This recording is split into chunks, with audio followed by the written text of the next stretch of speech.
Hi all, நம்ம வீட்டு நிச்சயதார்த்த ஃபங்க்ஷனுக்கு போலாம் வாங்க. இந்த மாப்பிள்ளை சார் ஞாபகம் இருக்கா? அதே மாப்பிள்ளை சார் தான். கொஞ்ச நாள் முன்னாடி பொண்ணு பார்க்க போனோம்ல, அதே மாப்பிள்ளை சார் தான். நேத்து ஈவினிங் வந்து ஃபங்க்ஷன். எல்லாருமே வந்து கிளம்பி கோவிலுக்கு போயிருந்தாங்க. கோவில்ல இருந்து கிளம்பி போறதா ஐடியா. அதான் எல்லாம் கிளம்பி போயிருந்தாங்க. நம்மளுமே லாஸ்டா தாங்க போனோம். எங்க கதை எல்லாருக்கும் தெரிஞ்சது தாங்க. நாங்க லேட்டா போனோம், லேட்டஸ்டா போவாங்க. எல்லாம் கிளம்பி கோவிலுக்கு போயிட்டாங்க. தட்டு சீர்வரிசை எடுப்பாங்க தெரியுமா? அப்பதாங்க நாங்க போனோம். ஒரு 10 நிமிஷம் முன்னாடிதான் போயிருந்தோம். எந்த ஒரு ஃபங்க்ஷனுக்கு போனாலும் ஏதாவது ஒரு கோளாறு கொடுப்பாரு. அதே மாதிரி இந்த வாட்டி கோளாறு கொடுத்தாரு. என்ன கோளாறு சொல்லி இந்த வீடியோ லாஸ்ட்ல சொல்றேன் பாருங்க.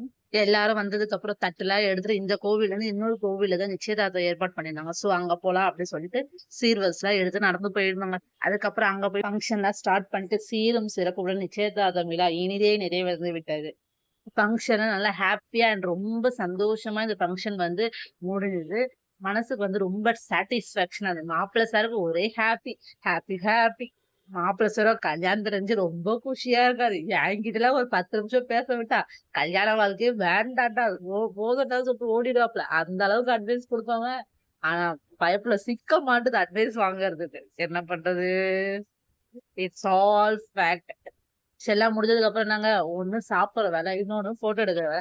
சாப்பிடுற வேலை முடிச்சுட்டு அதுக்கு அடுத்தது போட்டோ எடுக்கிற வேலை மட்டும். நீ வந்து எனக்கு ரோஸ் கொடுத்துருந்தா அதை பார்த்து மித்ரா நீயும் எனக்கு ரோஸ் கொடுக்கணும் அப்படின்னு சொல்லிட்டு மேடம் அதையும் ஒரு போட்டோவா கேப்சர் பண்ணி வச்சிருக்காங்க. அதுக்கப்புறம் அங்க வந்து ஃபங்க்ஷன் எல்லாம் முடிச்சு ஹாப்பியா வீட்டுக்கு வந்துட்டோம். என்ன கோளாறு கொடுத்தா ஆஸ் யூஷுவல் எப்பவுமே போல வண்டியில கேஸ்ல. அதுக்கப்புறம் 2 தம்பி வந்து தள்ளினாங்க. கோளாறுக்கே பேர் போனவரு என்னோட மன்னர் தாங்க.